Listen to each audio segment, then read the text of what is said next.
நீதி, நேர்மை, நியாயம் இது அத்தனையின் வெளிப்பாடும் 18ஆம் படியான் தான்.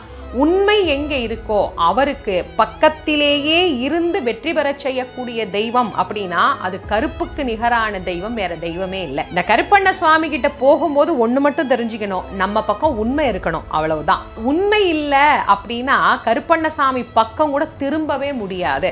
அவ்வளவு வலிமையான தெய்வம் கருப்பண்ண சுவாமி.